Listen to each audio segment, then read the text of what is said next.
आपका ये शरीर केवल मिट्टी और पानी और हवा से ही नहीं बना हुआ है। ये बहुत बहुत अच्छी अच्छी चीजें हैं इसके अंदर में आए। आप यही मत समझ लेना कि ये हाड़ मांस का ही पुतला है बस। इसमें तो बहुत बहुत बड़ी बड़ी शक्तियों का निवास है। जो पूरे के पूरे विश्व ब्रह्मांड में जो शक्तियां हैं वो तुम्हारे अंदर में भी हैं।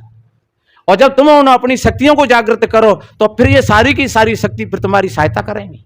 प्यारे सत्संग प्रेमियों, आप इस पावन चैनल पर गुरुदेव की अमृतवाणी का रसपान कर रहे हैं, परंतु आप पूरा सत्संग नहीं सुनते हो। हम आपसे विनम्र प्रार्थना करते हैं कि कृपया पूरे मन से शुरू से अंत तक अमृतवाणी का रसपान करें। हर शब्द में गुरु कृपा की वर्षा छुपी है जो आपके जीवन को आनंद और शांति से भर देगी। इसलिए कृपया पूरा सत्संग सुने। साहिब बंदगी।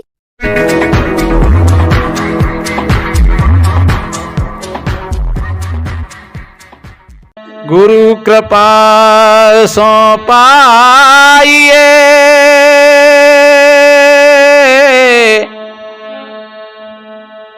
बुद्धि विमल विवेक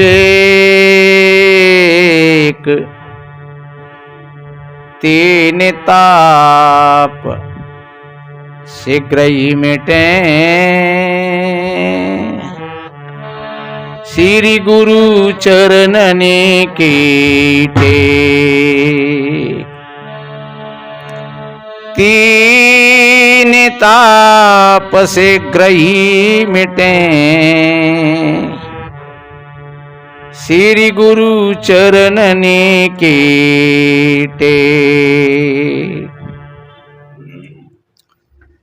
विश्ववंदनी संत सम्राट सदगुरु कबीर देव, मुदमंगल में संत समाज, सभी धर्मप्रेमी सज्जन, शक्ति स्वरूपाएं माताएं और बहन, छोटे छोटे बच्चे एवं बच्चियां, सभी को बंधन अभिनंदन करते हुए कुछ आश्रम की सेवा है भक्तों की तरफ से। 500 रुपया जगदीश प्रसाद यादव, सुरजापुर जिला सुपोर, सुफेल बिहार। 2000 रुपया सुरेंद्र सिंह, पूर्वी चंपारण बिहार। 1100 रुपया मुंशीलाल, भोपाली फरीदाबाद। 100 रुपया जगराम शास्त्री,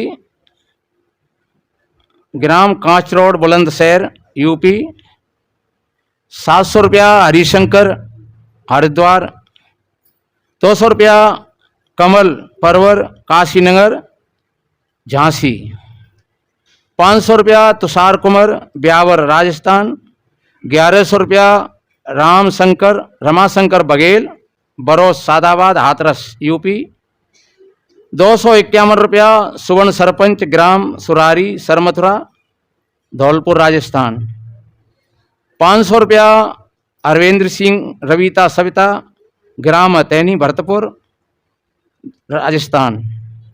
500 रुपया राम अवतार ग्राम सिंगौर तहसील खंडार सवाई माधोपुर राजस्थान। 200 रुपया सत्यनारायण जीवनी मंडी आगरा। 200 रुपया डाल सिंह थोकागोपुरा मुरैना मध्य प्रदेश। 200 रुपया पूरन सिंह बाबूजी अशोक कॉलोनी मुरार ग्वालियर। 500 रुपया देवीदास जी जीवनी मंडी आगरा यूपी।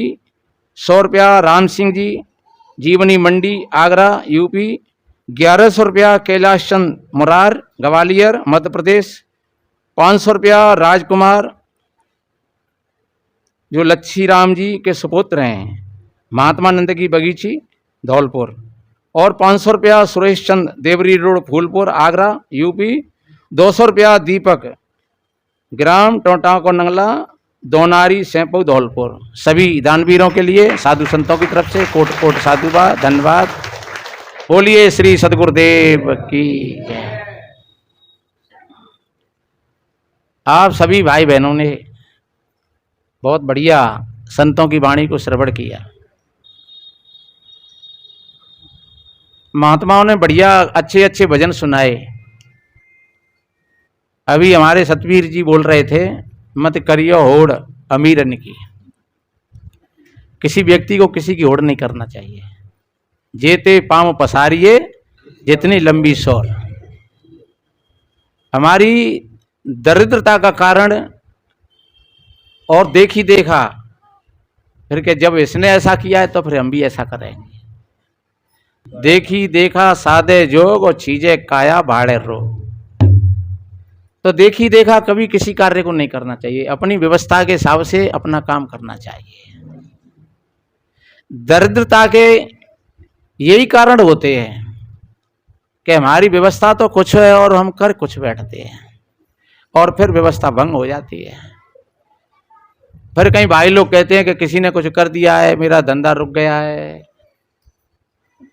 कछु पशु भी साथ नहीं दे रहे हैं, खेती भी साथ नहीं दे रही है।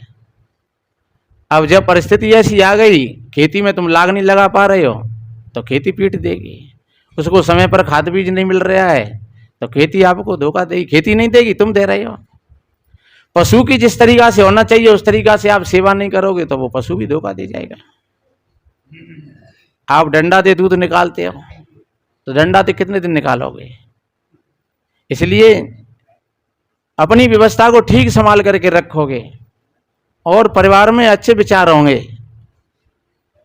हमारे महात्मा एक चरणदास जी बहुत पहले भजन गा रहे थे, मैं पिया की प्यारी लाडली मोते सौते पारे रही फरेका। ये कबीर साहब जी की वाणी है। कहीं कहीं लोग अर्थ करते हैं कि ये माया और भक्ति है, और कुछ भी कह लो, शब्दन की बात है। कहीं कहते हैं कि ये सुमति और कुमति दोनों बहन हैं। हमारे परिवार में कितनी समता है, कितनी बात को हमारे बेटी बेटा मानते हैं, कितनी बात को हमारी बहू मानती है, और फिर कितना हम उनके विचारों को पहचानते हैं, ये भी तो देखना पड़ेगा। हमारी बहू का जो मन है वो बहू के पास में है, बेटा का जो मन है बेटा के पास में है, और हमारा मन है वो हमारे पास में है। तो हर वक्त हम अपने ही मन से किसी दूसरे को चलाना चाहें तो ये भी बड़ी भूल की बात हो जाएगी। कभी कभी बहू के मन को भी देखना पड़ेगा, बेटा के मन को भी परखना पड़ेगा, बेटी के मन को भी समझना पड़ेगा। और जो एक एक के मन को समझ करके चलेंगे तो फिर कोई विषाद नहीं है और कोई संकट नहीं है। इसी को विषमता कहते हैं। जो एक एक को नहीं समझ पाता है तो फिर वहां द्वंद्व शुरू हो जाता है, और यही है कुमति। जो एक एक को समझना शुरू कर दे तो घर में परिवार में समता आ जाए। एक भैया से हमने कही, भैया तुम इतने गुटखा खाते हो, तुम शराब पीते हो, कि महाराज मेरी पत्नी बहुत खराब है, वो मेरे दिमाग खराब कर देते हैं। जब वो चैंट जाते हैं तो फिर मैं शराब पी लेता हूँ या फिर गुटखा खा लेता हूँ खूब। तो ये भी बात सही है, हालांकि मुझे बहुत बड़ी भूल की बात है। अरे पत्नी ने कुछ कह दिया और तुम शराब पी आए तो ये कौन सी बहादुरी है गई? या पति ने कुछ कह दिया और पत्नी गड़बड़ हो गई तो ये कौन सी बहादुरी हो गई? ये तो स्वयं व्यक्ति को बल्ब नहीं बनना चाहिए। जैसे बल्ब का बटन दबा दिया तो बल्ब जल गया, और बटन बंद कर दिया तो बल्ब बंद हो गया।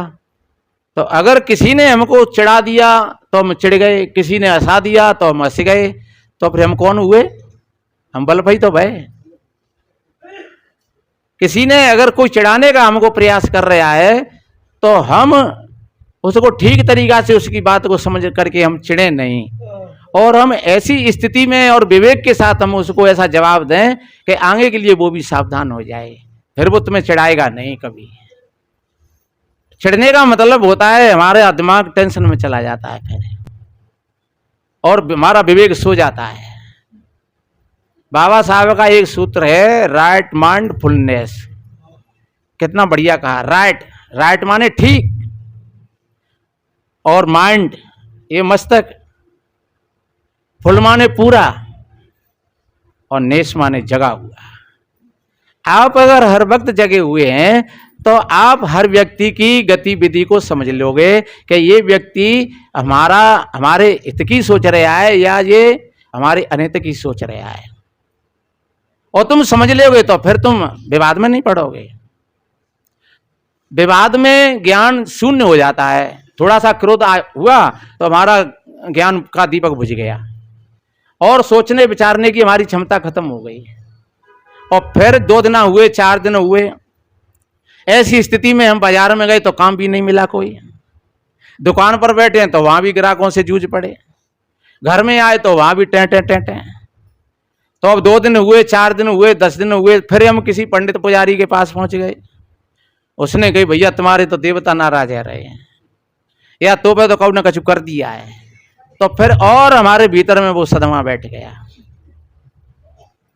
और ये करने धरने की बात है, ये बिल्कुल झूठी बात है, इनका कोई अस्तित्व नहीं है। आप इस बात को अपने दिल से निकाल देना कि हमारा दुश्मन कोई हमारा किसी से गलत करवा सकता है। हाँ, यही बात है कि आपको किसी तरीका से अगर चिढ़ा दिया, आपको कहीं बिड़ा दिया, तो आपकी जो सृजनात्मक शक्ति थी, वो सृजनात्मक शक्ति और आपकी विकृत हो गई, और विकृत हो गई तो फिर आपका पतन हो गया, आप चले गए। क्रोधा भवती समोहा, ऐसा गीता जी में आया है। क्रोधा भवती समोहा, क्रोध से मोह का उद्भव होता है, और मोह ते स्मृति भ्रमित हो जाती है, और स्मृति भ्रमसाद बुद्धि नाशो, स्मृति भ्रमित होने से और हमारी बुद्धि का नाश हो जाता है। और बुद्ध नाशांत प्रण संयते, जो बुद्धि पतन में चली गई, बुद्धि का नाश हो गया, तो फिर हमारा पूरा का पूरा सब नाश हो गया। ये सत्संग का मूल सार है। आप अपने आप को संभाल करके रखोगे तो मैं कहता हूं आपके परिवार में समता आ जाएगी, शांति आ जाएगी। आप गरीब नहीं हो, कंगला नहीं हो, निर्धना नहीं हो। आप अपने घर परिवार की समता को बना करके रखना। आपने सुनी होगी कितनी बार, एक सेठ के घर में 4 बहुएं थी, तो एक बहू, एक ब्याह नया ही हुआ था, तो वो बहू अपने मायके में थी। होगा सावन को महीना, चलो सावन करके चली जाएंगे हम। 3 बहुएं और उनकी सासू माँ और सेठ जी बरामदे में लेटे हुए थे। तो बताते हैं कि रात को 11 बजे आवाज आई, 11 बजे आवाज आई, सेठ जी तुम सो रहे हो कि जग रहे हो? बड़ी मार्मिक कहानी है। सेठ जी ने कहा कि मैं जग रहा हूं। भैया तुम कौन हो? तो कि मैं लक्ष्मी हूं। तो लक्ष्मी है तो भैया तुम क्या कहना चाहती हो? कि मैं जा रही हूं, अब तेरे घर में मेरा मन नहीं लग रहा है। तो पनवेश्वरी क्यों जा रही है? कि अब जा रही हूं भाई, कोई मेरा ठेका तो है नहीं, मेरी मर्जी है, जब तक रही तब तक रही, अब नहीं रहेंगी तो नहीं रहेंगी, मेरी मर्जी है, मैं जा रही हूं। और स्वभाव से तुम जानते हो मेरा नाम ही चंचला है, मेरा बैनामा नहीं होता है किसी के, मेरी लिखा पढ़ी नहीं होती है। जब तक मेरी मौज रहती है तब तक मैं रहती हूं, और मेरा मन उब जाता है तो मैं चल देती हूं वहां से। सेठ जी ने कहा तो भैया कहती थोड़ी बहुत और रुक जा। तो कैसे नहीं रुकेंगे? तुम्हारी सेठानी में या तुम्हारी बहुओं में या तुम्हारे अंदर कोई मुझको रोकने का कोई विवेक हो, कोई शक्ति हो, तो फिर मुझको रोक सकते हैं। और नहीं मैं तो जा रही हूं। तो कह भैया तू आज रुके जा पनवेश्वरी, तू सवेरे चली जाइयो, कल चली जाइयो, मुझे कल दिन में पूछ बताए लंदे। अगर मेरी बहू और मेरी सेठानी में कोई शक्ति होगी तो तू रोक लेंगी, और नहीं होगी तो फिर तू चली जाइए भैया। सेठ जी ये पूरी रात करवट बदलते हो गई, नींद नहीं आई। सवेरा ही हुआ, उसने अपनी सेठानी बुलाई, तीनों बहू बुलाई, पूछा पिताजी आपका चित्त क्यों उदास है? बोले बेटा रात 11 बजे लक्ष्मी ने कहा कि मैं जा रही हूं। अब बेटा मैंने कहा कि भैया वही मन जाए तू, तो अगर तेरी बहू में और तेरी पत्नी में अगर कोई शक्ति हो रोकने की तो रोक ले मेरे को। तो तुम्हारे पास में कोई मंत्र है ऐसे जैसे लक्ष्मी रुक जाए? सेठानी ने कही हम दारिये बांध दें, खम्मत कैसे चली जाएगी, हमें बताइए वो जाते हैं। हाँ, बहू ने कही तो ठीक है हम काट दें, वहां कवर आए कोने पीछे, कैसे चली जाएगी? अब संध्या को आवे तो फिर बता दियो, मैं तुम मन जगह लियो, हम देख लेंगे भाई। सोबिन ने अपने अपने विचार रखे, हम भाई बांध देंगे, कहू ने कही हम डंडा लेके बाकी करिया टूट देंगे, कहू ने कही हम भाई गाड़ देंगे घर के कोने में, तारे बंद कर दें, फिर कैसे चली जाएगी? तो सेठ जी ने सोची चलो भैया, उन्होंने हिम्मत दी तो मैं देख लेंगे। और रात के 11 बजे सोई लक्ष्मी, फिर आई गए सेठ जी मैं जा रही हूँ, बुलाए लो अपनी बहू ने और वो अपनी सेठानी, हमें वो बांध दें, हमारे करिया टूट दें। वो तो कोई पनवेश्वरी में एक बहू और रह गई है अपने पियर में, मोए बाय और पूछ लंदे कर ले और फिर तू भले ही चली जाइए। वो मैं हूँ जानता हूँ कि तू बांधे ते नहीं रुकेगी और गाड़े ते नहीं रुकेगी और लटते नहीं रुकेगी, क्योंकि अगर लटते अगर कोई रोक ले तो पीछा ते तो ही बना ले अपनी घरवाई। हाँ, पर तू लटते रुके बारी ना ने, और लटते कोई भी नहीं रुकता है, ये भी ध्यान अपने दिन दिमाग से निकाल देना। कोई 2-4 दिन आगो तुम लटते भले दाब लियो कहुए, पर कोरोना ने जब बाको मौको कर लिया आ जाओ तो फिर बहुत तुम्हें बताई देखो। इसलिए लट्ठा पार्टी का तो प्रयास ही मत करना कि किसी को लट्ठा पार्टी से हम अपना बना लें, ये तो बड़ी भूल की बात है। तो बताते हैं दूसरे दिन सेठ जी को फिर नींद नहीं आई, करवट बदलते सवेरा हो गया और सवेरे 4 बजे ही वो नहा धो करके और निकले और जाकर के वो 8-9 बजे ही तो अपने समध्याने में पहुंच गए, अपने बेटा की ससुराल। जब उस सेठ को पता लगा तो कहा, अरे बोरे जी आप सवेरे ही सवेरे, रात में आपको नींद आई कि नहीं आई? बोले नहीं आई महाराज। क्यों? कि भैया अब मैं तुमसे नहीं बता रहा हूं, अपनी लड़की से मुझे 2 बात करवा दो। जाकर के उस सेठ ने कहा अपनी बेटी से, बेटा तुम्हारे ससुर साहब आए हैं, तुमसे कुछ 2 बात करेंगे। तो क्या बुला लो पिताजी। तो कमरा में एक तरफ सेठ जी की खाट बिछा दी और एक तरफ गेट से वो बहू आ गई। उसने नमस्कार किया और हाथ जोड़ करके और कहा, कहो पिताजी मेरे लायक क्या सेवा है, आप क्यों ऐसे परेशान हुए? मैं तो 2-4 दिन बाद वहाँ मेरा आने का ही विचार था। बोले बेटा 2-4 दिन आके 10 दिन पीछे भले ही आ जाइए, वो कोई बात नहीं है, पर 2 दिन आते हम परेशान रह रहे हैं। लक्ष्मी आवाज देते हैं रात को कि मैं जा रही हूं। तो बेटा एक दिन मैंने कहा कि भैया तेरी 3 जेठानी हती, तेरी सासू माँ हती, तो वो तो सब अपना अपना विचार दे रही थी। किसी ने कहा कि हम लट से उसके पीट देंगे, किसी ने कहा कि हम खम्भ से बांध देंगे, किसी ने कहा हम जमीन में खोद करके गाड़ देंगे। तो बेटा लक्ष्मी ना रुक रही, अगर तो पे कोई मंत्र होए उसको रोकने का तो फिर बेटा कोई व्यवस्था बता। उस बहू ने कहा, पिताजी आप जब छोटी सी बात के लिए परेशान हुए, आप बिल्कुल चिंता मत करिए, और वो लक्ष्मी है तो जा रही है तो जान दो, पर वहां से एक वचन ले लियो कि एक वचन तू दे हमें, तब हम तो उसे कहेंगे कि अब तू जा। एक वचन कौन सा बेटा? कि एक वचन वो कि हमारे, तू तो जा रही है तो चली जा, लेकिन हमारे परिवार की समता को मत ले जाना,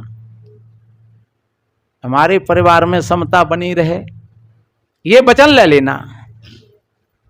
सोई सेठ जी का 1.25 सेर का दिल हो गया। सेठ जी आए और खूब भोजन पाया, विश्राम किया। रात 11 बजे फिर लक्ष्मी ने आवाज लगाई। बोले सेठ जी जग रहे हो कि सो रहे हो? बोले हाँ मैं जाग रहा हूं। तो मैं जा रही हूं? हाँ कि ठीक है, तुम जा रही हो तो चली जाओ, और तुम तो ऐसा ही करती हो, तुम्हारा नाम ही चंचला है, घर घर हो जखनी, तुम चली जाओ, पर हमें एक वचन देना पड़ेगा। कि वो कौन सा वचन? कि नहीं, पहले हमें ये वचन दो कि तुम कहोगे उस काम को मैं करूंगी। तो क्या बताओ, तुम कहोगे मैं उस बात को जरूर करूंगी। तो कि तुम जा रही हो तो चली जाओ, लेकिन हमारे घर की समता को मत लेकर के जाना। तब सेठ जी ने, उसने लक्ष्मी ने कहा कि सेठ वास्तव में लक्ष्मी तो वो ही है तेरे घर की, मैं नहीं हूं। मैं तो अगर आज चली भी जाऊं तो कल वो आ जाएगी, तो मुझको फिर आना पड़ेगा। जहां सुमति तहां संपत्ति नाना, जहां कुमति तहां विपत्ति निदाना। और सुमति कुमति सबके उर रहाई, नाथ पुराण निगम सकाई। जिस वक्त हमारा चित्त कहीं विकारों की तरफ बह रहा हो, कहीं किसी प्रलोभन में बह रहा हो, कहीं क्रोध की भावनाएं जागृत हो रही हो, कोई टेंशन और भय और चिंता लगी हो, उस समय समझ लेना कि आपके भीतर में कुमति बैठ गई है, और वो कुमति तुम्हारी आंख और कान दोनों को बंद कर देगी। तुम्हारे सोचने और विचारने की सारी क्षमता खत्म हो जाएगी। तो फिर क्या करें? फिर अगर ऐसी स्थिति है तो हमें अच्छे संतों का, अच्छे विचारवान लोगों का संग करना चाहिए। अगर ऐसी अवस्था है हमारे चित्त में तो आप ऐसे लोगों के पास में जाइए, वो सच्चे अर्थों में तुम्हारे हितैषी हों, तुम्हारे हित चिंतक हों। तुम जाकर के किसी रिश्तेदारी में, जैसे कहूँ बहू को दिमाग टेंशन में और वो चली गई है भाई मैयों के ढिंग, तो मम्मी अक्सर करके और फिर बाय उल्टी पार्टी पढ़ा देंगी कि तू चिंता मत कर, तू इतनी परेशानी है, हम जो कर देंगे वो करवा देंगे और तू कहीं घबराए रहिए तब तक हमें आते हैं तब तक। तो बा बहू के चित्त में कछु बात तो आती थोड़ी सी, और वह मैयों ने वहां में और गैस भर गई, और गैस भर गई तो वो घर बिगड़े पे नौबत आएगी। फिर अगर ऐसी स्थिति है कहीं किसी भाई की या बहन की, तो वो कहीं अच्छे सत्संग में बैठ जाएं, अच्छी कोई महापुरुष की कोई कैस्ट और मोबाइल में भजन प्रवचन चला लें, या कोई अच्छी कोई पुस्तक लेकर के बैठ जाएं, या कहीं कोई अच्छा कार्य चल रहा हो वहां पर चले जाएं, तो वहां सच्ची तुमको अच्छी सलाह मिलेगी और कुछ समय के बाद में फिर तुम्हारा दिमाग ठीक हो जाएगा। ये इसका मंत्र है। तो अब वो सेठ जी के घर में अब फिर समता बन गई और फिर ठहराव हो गया। जब तक हम किसी ऐसी खोज में नहीं निकलेंगे, मैंने कहा था कि आप निर्धनी नहीं हो, ये मानव का शरीर मिला है आपको। सदगुरु कबीर साहब जी ने कहा है, मानस जन्म नर पाए के चूके अब की घात, और जाए पड़े भव चक्र में तो सहे घनेरी लात। मानस जन्म चूके अपराधी और ये तन केर बहुत कर साजी। ये मानव शरीर में ये बहुत चीजें शामिल हैं, और जब बहुत चीज शामिल हैं तो फिर तुम्हारे पास में बहुत शक्तियां भी हैं। तुम कायर और कमजोर नहीं हो। थोड़ा सा तुम बैठ करके देखोगे तो तुम्हारे भीतर में वो शक्ति है कि दुनिया से जो कोई अमीर होगा तो वो अमीरता तुम्हारे भीतर में बैठी है। तुम कंगाल नहीं हो, दरिद्री नहीं हो, तुम कोई छोटे नहीं हो। और वास्तव में व्यक्ति कोई छोटा कोई रंग रूप से नहीं होता है, किसी जाति समाज से नहीं होता है। कोई अपने आप को जाति समाज से छोटा माने, या कोई अपने आप को रंग रूप से छोटा माने, या कोई थोड़ा सा पैसा नहीं है पास में तो उससे कोई अपने आप को कम माने, या कोई मकान छोटा है तो कोई ये समझ लेगा साहब हम तो गरीब आदमी हैं, मकान छोटा है हमारा। इससे कोई फर्क नहीं पड़ता है। अगर व्यक्ति के अंदर में अगर छोटापन है तो वो एक विकारों के आधार से है, और जब विकारों से मुक्ति मिल जाए तो जीवन की धारा को बदलने में देर नहीं लगती है। मैं दावे के साथ कहता हूं, आज अपने विचारों को बदल दो और आज से तुम्हारे जीवन की नई शुरुआत हो गई।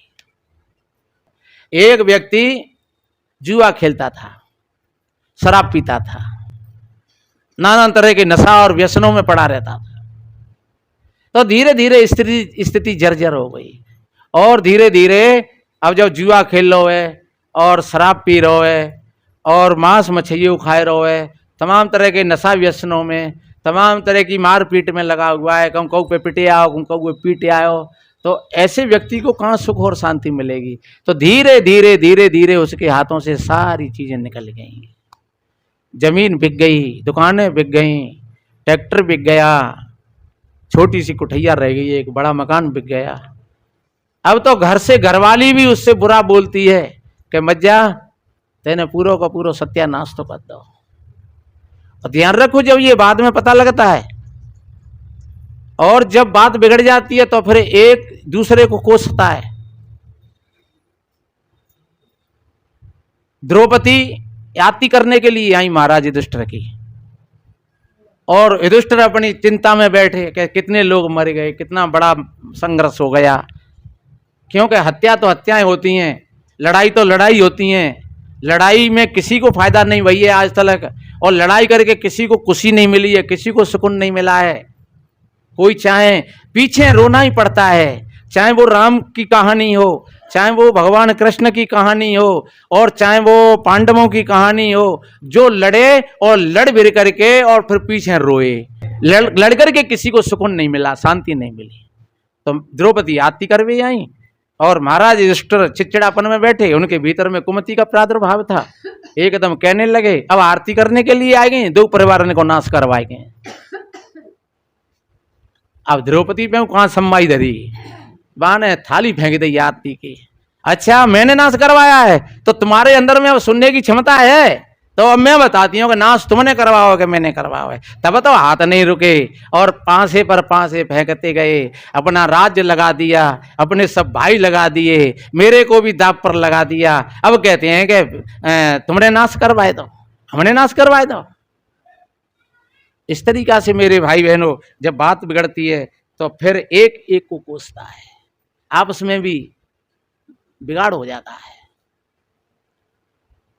तो मैं बोल रहा था कि उस भाई ने सारी चीजों का मामला खत्म कर दिया। अब तो घरवाली कहती है कि तुम जाते तो मर जाओ तो बढ़िया है। बेटा तो कहता है तू बाप के होने के लायक काबिल ही नहीं है, तेने हमारी सब प्रॉपर्टी, बाबा तक की प्रॉपर्टी तेने तो कभी ले नहीं पाए, वो बाबा की प्रॉपर्टी थी तेने बेच खाई थी जुआ में सब। तेने हमारे लिए क्या किया है? कहूं रिश्तेदारी में जाता है तो वहां भी लोग ताने देते हैं। और ध्यान रखो, किसी विद्वान ने कहा है हजारों दोस्त होते हैं, हजारों दोस्त होते हैं, जब जब पास होता है टूट जाता गरीबी में जो रिश्ता खास होता है। बनी के चेहरे पर लाखों निसार होते हैं और जब बनी बिगड़ जाती है तो दुश्मन हजार होते हैं। जो कहते हैं कि न बहन न भैया और सबते बड़ो, ऐसी स्थिति में फिर वो बात आ जाती है। बहन के जहां जा रहे हो तो बहने लग रही है कि कहूं मांग नहीं बैठे, ससुराल में जा रहे हो तो सारी लग रही है कि कहूं मांग नहीं बैठे, जीजा फूफा के जा रहे हो तो बिनने लग रही है कहूं मांग नहीं बैठे, मोती ना बोलती को रात अबेरों से तो पहुंचो तो रोटी को ने खवाई दी नहीं, को ना पूछ रहो, डरे रहो बाहर। वो स्थिति जब ऐसी आ गई सामने तब उसने सोचा कि इससे तो मरना ही अच्छा है। मेरी पत्नी मेरा साथ छोड़ गई, मेरे बेटा बेटी मेरा साथ छोड़ गए, मेरा हितू रिश्तेदार सब मेरा साथ छोड़ गए, इससे तो अब मुझको मर जाना ही अच्छा है। बताते हैं जाकर के वो, और फिर मरने के लिए जा रहा था, चला जा रहा, क्योंकि व्यक्ति वैसे मत्तू बड़े खने, जब बहुत परिस्थिति ऐसी आ जाती है तब ये नौबत आते। और सबसे ज्यादा सबसे प्रिय प्राण होते हैं हर एक व्यक्ति के लिए, आंखों से भी ज्यादा प्राण प्रिय हैं, हाथों से भी ज्यादा प्राण प्रिय हैं, पैरों से भी ज्यादा प्राण प्रिय हैं, और पैसा और मकान ये तो सारी ऊपर की बात है, प्राणों से प्यारी कोई चीज नहीं है। लेकिन जब बिल्कुल घोर अंधेरा हो जाता है तो फिर व्यक्ति सोचता है कि अब तो मरना ही अच्छा है। और बताते हैं जाकर के चला जा रहा तो एक जंगल की पगडंडी से तो एक महात्मा की कुटिया थी, वहां एक छोटी सी कुइया होगी पुराने जमाने की, और वहां जाकर के महात्मा जी ने बुला लिया, अरे भैया दोपहरी पड़ रही है, कहाँ जा रहे हो, आओ बैठो। उन्होंने अभिवादन किया, महात्मा जी के पैर छुए, बैठ गया ठंडी छाया में, महात्मा जी ने पानी पिलाया। और जिस व्यक्ति का जो चित्त खराब है या चित्त प्रसन्न है वो दूसरे लोग भी जान लेते हैं, समझदार लोग होते हैं वो पकड़ लेते हैं। महात्मा जी ने कहा भैया तुम कैसे उदास हो, क्या बात है? अरे बोले बाबा कछु ना है। बोले नहीं बेटा तुम्हारा चित्त ठीक नहीं है, पानी पियो बैठो। घड़ी घंटा बैठे, संत जी ने बड़े ठंडे ठंडी बातें करी, और संतों के विचार ही ऐसे होते हैं। पलटू दास महाराज का एक छंद है कि जैसे शीतल चंद्रमा तैसे ही शीतल संत, तैसे ही शीतल संत हृदय की ताप मिटावे, जो कोई आवे जरत मधुर मुख बचन सुनावे। रैन सैन मुस्कान ज्ञान की सुगंध लगावे,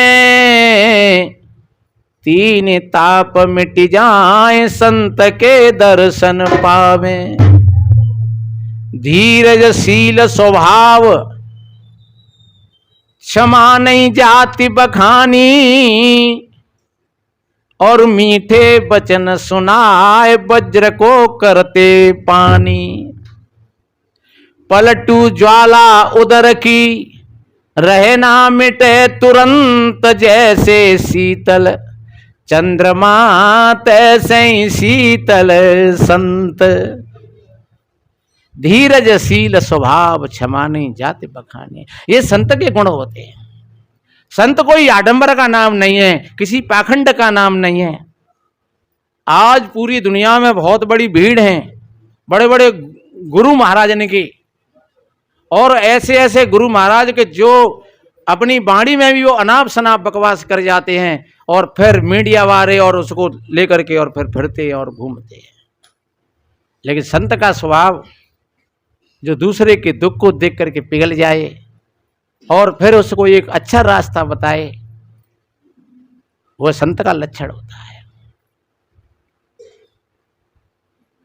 संत जी ने कहा तुम चिंता मत करो, बता तो सही बात क्या है। बात क्या महाराज? अब बात यह है कि अब मैं जीवित नहीं रहूंगा, मैं मरने के लिए जा रहा हूं। क्यों भैया? बोले महाराज मेरे पास में अब कुछ नहीं बचा है, सब नाश हो गया। मेरे में ऐसी आदत लग गई, मैं जुआ खेलता, शराब पीता, वेश्याबाजी करता, नाना तरह के व्यसनों में मेरा चित्त फंस गया, और मेरी जमीन बिक गई, मेरा मकान बिक गया, और जो साधन थे संसाधन वो सारे के सारे खत्म हो गए। मेरी पत्नी भी मेरा अपमान करती है, बेटी बेटा भी मेरा अपमान करते हैं, कोई हितू रिश्तेदार सब अपमान करते हैं, कोई आदर और सम्मान की बातें सब समाप्त हो गई। इसलिए महाराज अब तो मैंने यही निश्चय कर लिया है कि अब तो ऐसे जीवन से तो जीना ही बेकार है, इसलिए अब तो मैं मरने के लिए जा रहा हूं महाराज। ये आपकी नदिया है थोड़ी दूर पर, बस जा करके जा नदिया में डूब के मरे हो। संत जी ने कहा ये तो सबसे कायरपने की बात है। जो वीर आदमी होते हैं वो मरते नहीं है इस तरीका से। तेरे पास बहुत कछु है कि नहीं महाराज अब कुछ नहीं है मेरे पास, बिल्कुल मैं बर्बाद हो गया। किसी व्यक्ति के भाई बहन किसी के पास में जाता हूं, कोई मुंह से भी नहीं बोलता है, अब तो मुझे मरना ही है। संतों के बड़े तजुर्बा होते हैं समझाने के। संत जी ने कहा तो ठीक है फिर कोई बात नहीं है, अगर मरना ही है तो फिर मर जाइए और थोड़ा सा हमारा काम कर दोगे। बोले हाँ महाराज बताओ, मरना तो है ही और मरूंगा मैं, पर आप अपना काम बताओ जिस काम को करके ही मरूंगा मैं। संत जी ने कहा ये हॉस्पिटल है यहाँ, थोड़ा यहाँ चल रहे हैं। तो महात्मा जी उस हॉस्पिटल में ले गए।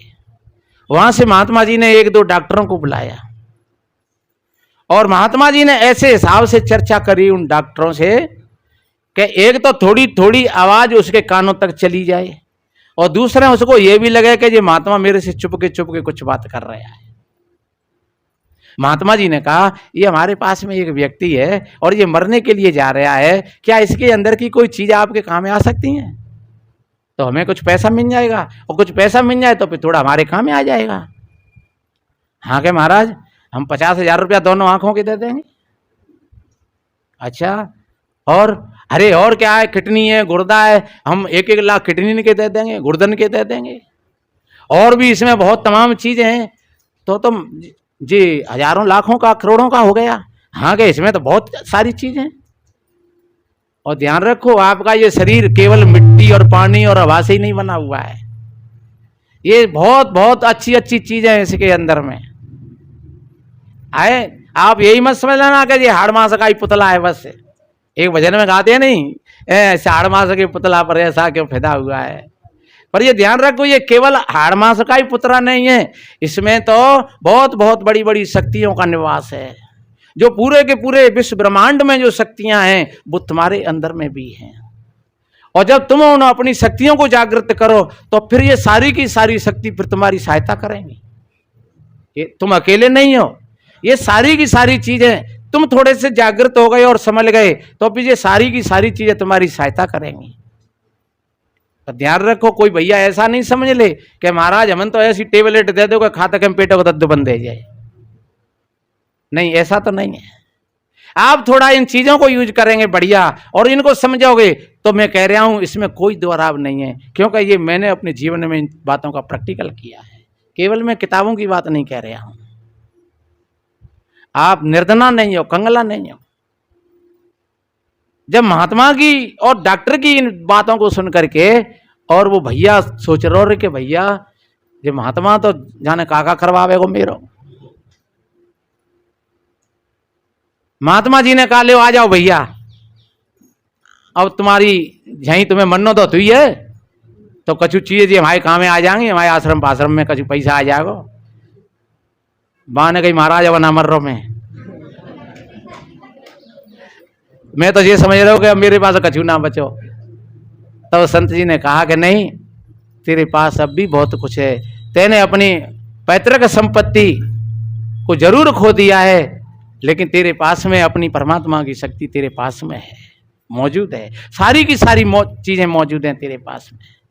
तू कोई कंगला नहीं हुआ है। हाँ, तू आज से ही अगर खड़ा हो जाए और अपने सारे व्यसनों का परित्याग कर दे, सारी विलासता का परित्याग कर दे, तो तू आज से ही फिर तेरी जीवन की धारा फिर पलट जाएगी।